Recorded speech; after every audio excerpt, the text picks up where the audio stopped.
Yeah, we haven't had an earthquake since 1989. It's been 23 years, and I think most people are lax and very ill prepared for an earthquake.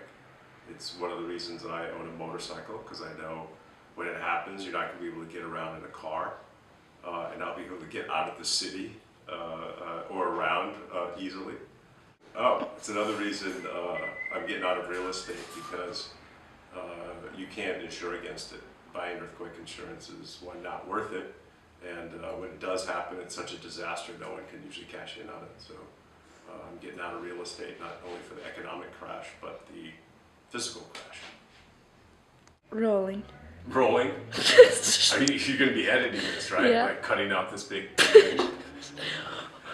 So what do you want me to answer? The thing You about... need a tripod or something. Right. Yeah, so I think that most economic disasters aren't usually triggered by an economic event. Sometimes they're triggered by other events. So I think that everyone in the U.S. right now is very, very nervous. Post-election,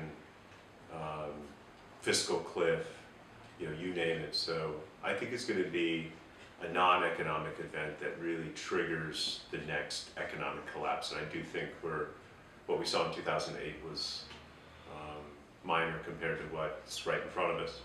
And I think what's right in front of us is going to be triggered by something like an earthquake, something like a natural disaster, like Sandy hitting New York. That could have caused a couple of days of disruptions in the markets, and then one thing triggers another, and you're in sort of a little bit of a death spiral. It may sound pessimistic, but actually I'm an eternal optimist looking at reality right now. And so I do think that not only are we ill prepared here in San Francisco and in California in general for an earthquake, I'm not pointing fingers. I'm a good example of not being prepared, although I just bought a new generator just in case. But I think that some natural disaster like an earthquake really could create the next economic collapse. And he's saying there's no doubt in his mind. This isn't speculation in his opinion. He called the last crash and he's like, this one is coming and it's coming soon.